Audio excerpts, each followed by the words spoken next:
Bom dia, moçada! Aqui quem vos fala é o professor Eugênio Bastos, canal Geogênio, a serviço dos alunos que gostam de estudar e querem passar em concursos. Moçada, vamos dar aquela forcinha no canal, vamos se inscrever, vamos dar aquele like, vamos compartilhar o vídeo e acionar o sininho. Valeu, moçada! Dando continuidade à análise das bacias hidrográficas do Brasil, no nosso encontro de hoje falaremos sobre a bacia do Rio São Francisco. O Rio São Francisco nasce no sul de Minas Gerais, na Serra da Canastra, atravessa o interior de Minas Gerais, o interior da Bahia, separa a Bahia de Pernambuco, Alagoas de Sergipe, desaguando no Oceano Atlântico através de um estuário. Estuário é um tipo de foz quando um rio lança suas águas no mar através de um canal aberto. O Rio São Francisco, portanto, é um exemplo de rio que possui esse tipo de foz no território brasileiro. Aliás, quase todos os rios brasileiros possuem foz do tipo estuário.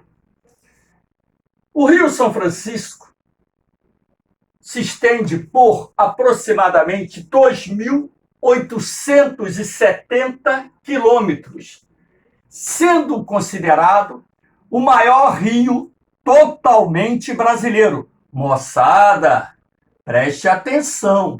Olha o que eu disse. O maior rio totalmente brasileiro. Ok? Então, não confunda com, por exemplo, o Rio Amazonas, que tem 6.992 quilômetros, que é o rio mais extenso do mundo, porém é um rio internacional, uma vez que ele banha o Peru e o Brasil. Vamos dar seguimento à nossa explicação sobre a bacia do Rio São Francisco. Nessa imagem aqui, apenas a nível ilustrativo, nós temos a nascente do Rio São Francisco, na Serra da Canastra, no sul de Minas Gerais. E do lado direito, a foz do Rio São Francisco, entre os estados de Alagoas e Sergipe.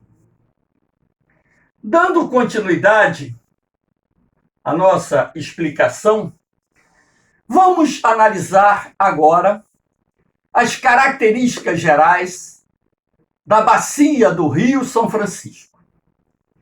O Rio São Francisco é o único grande rio perene a banhar o sertão nordestino, razão pela qual suas águas são de grande importância, não só para o abastecimento das cidades que se encontram no vale do Rio São Francisco e também às margens dos seus afluentes, assim como os mais importantes projetos de irrigação do Brasil hoje se encontram no Vale do Rio São Francisco, sobretudo nos municípios de Petrolina, em Pernambuco, e Juazeiro, na Bahia. Esses dois municípios são separados pelo Rio São Francisco e interligados por duas pontes.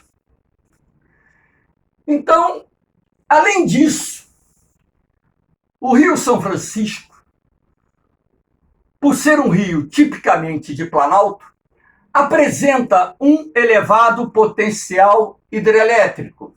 A bacia do Rio São Francisco detém o quarto maior potencial hidrelétrico do Brasil, ficando atrás somente das bacias do Amazonas, do Paraná e do Tocantins-Araguaia.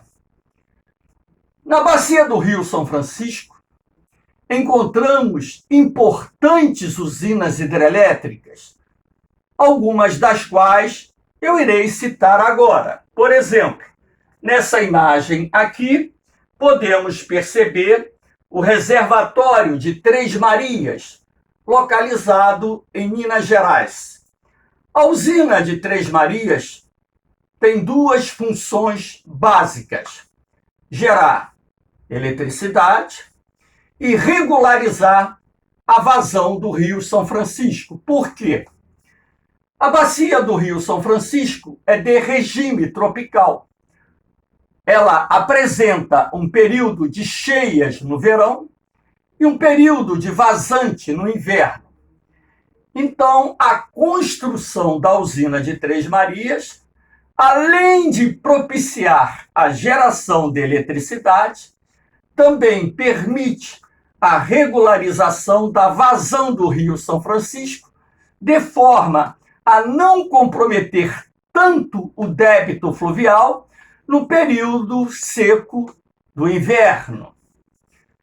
Aqui nós temos o reservatório de Sobradinho, na Bahia, que, inclusive, por curiosidade, o Lago de Sobradinho é o maior lago artificial dentre as usinas hidrelétricas existentes no mundo.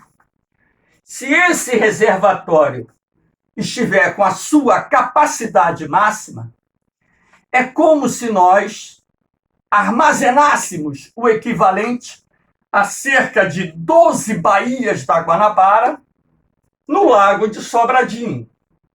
Não é a usina hidrelétrica que mais produz energia no Nordeste, mas, com certeza, é a que tem o maior lago artificial do mundo.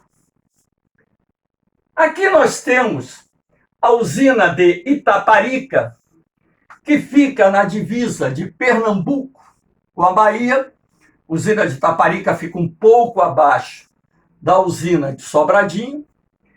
E aqui nós temos a usina de Xingó.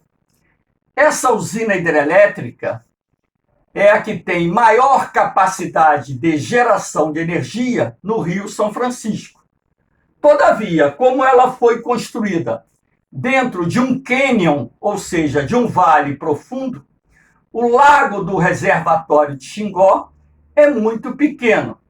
Dentro da concepção ambiental, a usina de Xingó é aquela que menor impacto socioambiental gerou.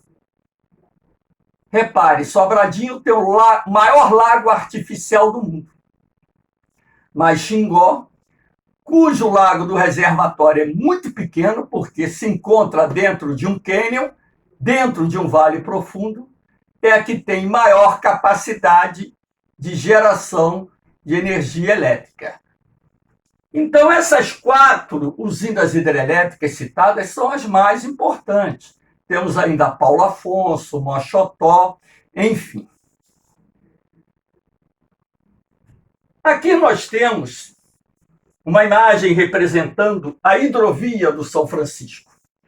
O Rio São Francisco tem aproximadamente 1.000 quilômetros de cursos naturais navegáveis, que se estende de Petrolina, Pernambuco, Juazeiro, Bahia, até Pirapora, em Minas Gerais.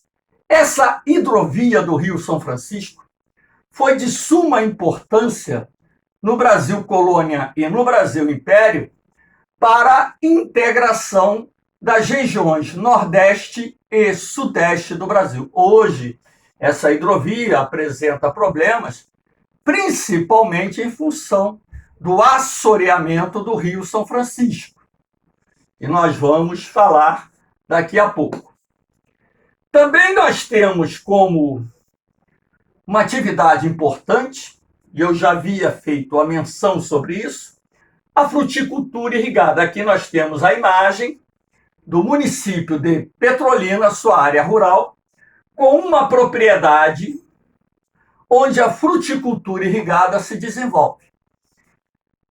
São cerca de 70 tipos de frutas diferentes cultivadas hoje no Vale do Rio São Francisco. Portanto, nenhuma região do território brasileiro possui tantas propriedades rurais irrigadas como o Vale do Rio São Francisco. Até mesmo porque essa região é dominada pelo clima semiárido, um clima com chuvas mal distribuídas e quente o ano inteiro, e por esse motivo a irrigação é fundamental para que ali a agricultura possa obter bons resultados. Dando continuidade à nossa aula, vamos falar aqui do projeto de integração ou transposição das águas do Rio São Francisco. Esse projeto foi apresentado, ou melhor dizendo, saiu do papel no ano de 2007, quando então foi apresentado à sociedade como uma alternativa bastante viável para garantir a segurança hídrica de cerca de 300 municípios localizados na região semiárida de vários estados: Pernambuco, Paraíba, Rio Grande do Norte, Ceará. Alguns chegam a falar que serão algo em torno de 500 municípios beneficiados pelas águas da transposição ou integração do Rio São Francisco. É o maior projeto do gênero até então desenvolvido no Brasil.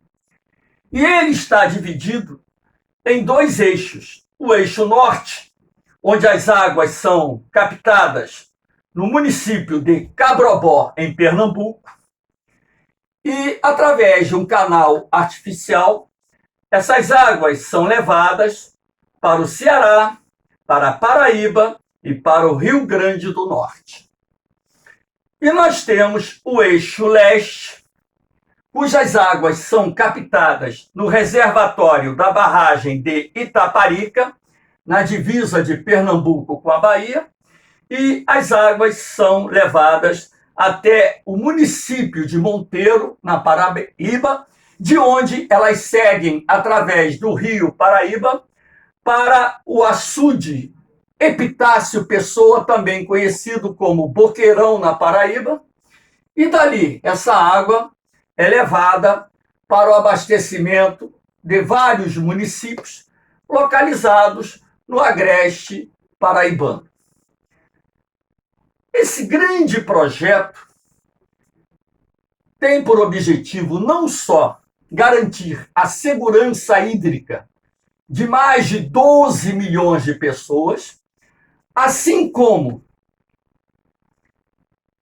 irrigar aproximadamente 100 mil hectares de terra, garantindo milhares de empregos e renda, além de contribuir para o desenvolvimento econômico dos municípios e estados atendido por essa grandiosa obra.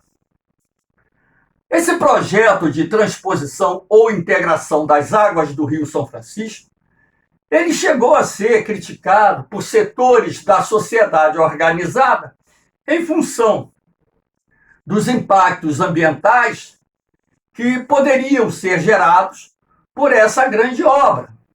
Claro que toda grande obra vai gerar algum tipo de impacto ambiental, o desmatamento da caatinga pode provocar a extinção de uma ou outra espécie exótica, poderia também permitir a entrada de peixes que vivem no Rio São Francisco, em rios que serão atendidos pelas águas do São Francisco.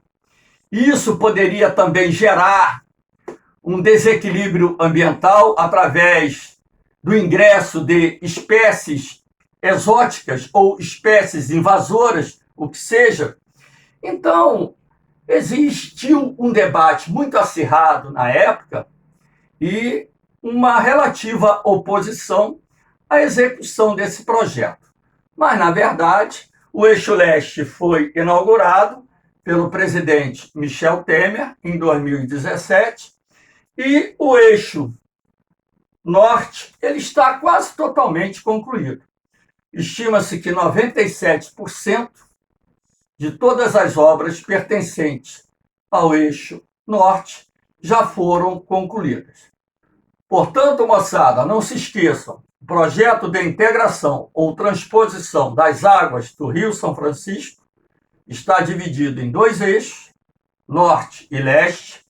Inicialmente, esse projeto tendo como objetivo garantir a segurança hídrica de 300 municípios, localizados na região mais duramente castigada pela seca, no sertão pernambucano, paraibano, cearense e potiguar, ou seja, do Rio Grande do Norte, atendendo mais de 12 milhões de pessoas e possibilitando a incorporação de aproximadamente 100 mil hectares de terra à agricultura irrigada, portanto, gerando emprego, renda e desenvolvimento para os municípios e estados beneficiados. Aqui nós temos a imagem de um dos canais da transposição do São Francisco, a água que corre por gravidade. Aqui nós temos um dos sistemas de bombeamento, uma vez que essa água ela tem que ser bombeada para pontos mais elevados, para que ela possa correr por gravidade em direção ao interior do Nordeste. Muito se fala lá que no Brasil Império se desenvolveu a ideia de se construir um canal artificial no Rio São Francisco, e tal fato é verdade, só que naquela época, além de não existir recurso, não haveria meio técnico para levar a água onde o projeto atual leva. Até mesmo porque o desnível do relevo seria um empecilho muito grande à realização desse projeto de grande extensão, de grande magnitude. E eu aconselho, inclusive, vocês assistirem no próprio YouTube vídeos sobre o projeto de integração do Rio São Francisco, de preferência, vídeos institucionais, aqueles que mostram todo o projeto, né, na sua íntegra, que são vídeos bem interessantes e que são de suma valia para que vocês possam melhor entender a extensão de um projeto desse porte. Aqui nós temos alguns probleminhas que o Rio São Francisco enfrenta. O assoreamento do Rio São Francisco, o assoreamento é um problema que deriva não só do desmatamento das massas ciliares, ciliares, que são as matas galerias, florestas que crescem às margens dos rios. Então, quando você retira a mata ciliar, a mata galeria, você expõe aquela área à aceleração da erosão. E as matas galerias desempenham um outro papel importante, protegendo os rios do assoreamento, porque as matas galerias retêm os sedimentos que são transportados pelo escoamento superficial da água da chuva. Então, um dos grandes problemas hoje do São Francisco é o assoreamento, a formação desses bancos de areia que acabam criando obstáculos naturais à navegação. Um outro probleminha enfrentado pelo Rio São Francisco, que aliás é um problema recorrente a tantos outros rios brasileiros, é o lançamento de esgoto. Aqui nós temos o Manilhão, onde o esgoto urbano é lançado nas águas do Rio São Francisco. Várias cidades que se encontram não só nas margens do São Francisco, assim como nas margens dos seus afluentes, não possuem sistemas de tratamento de esgoto. Então, estima-se que algo em torno de 70% do esgoto produzido em inúmeras cidades localizadas na bacia do Rio São Francisco lancem o esgoto in natura nas águas dos rios que compõem esta importante bacia hidrográfica. Um outro problema que envolve o Rio São Francisco é a perda da vazão. Estima-se, e esses dados vêm da NASA, que a vazão do Rio São Francisco diminuiu cerca de 30% nos últimos 15 anos. Isso se deve às mudanças climáticas em curso, ao desmatamento, sobretudo em áreas de nascentes, que tem impactado o débito fluvial, não só do Rio São Francisco, como também dos demais rios formadores dessa importante bacia hidrográfica. Portanto, o Rio São Francisco, ele também é conhecido como Rio da Unidade ou da Integração Nacional, em função de, no passado, ter sido de grande importância para a integração das regiões Nordeste e Sudeste. O São Francisco também é chamado de Rio dos Currais, em razão da pecuária extensiva ter se desenvolvido ao longo das margens do Rio São Francisco, no Brasil Colônia, no Brasil Império. Aliás, a pecuária foi a atividade econômica responsável pelo início do processo de ocupação do interior da região Nordeste e principalmente do Vale do Rio São Francisco. Daí o termo Rio dos Currais. Rio Nilo brasileiro, em razão da sua relativa semelhança com o Rio Nilo africano, e carinhosamente chamado de Velho Chico. Sendo assim, moçada, nós encerramos o nosso encontro. Espero que tenham gostado da aula. Fortaleçam o canal, dê o like, compartilhe o vídeo, acione o sininho e convidem os amigos a se inscreverem no canal Geogênio, criado exclusivamente para os alunos que gostam de estudar e passar em concursos. Moçada, daqui a pouco eu volto. Fui!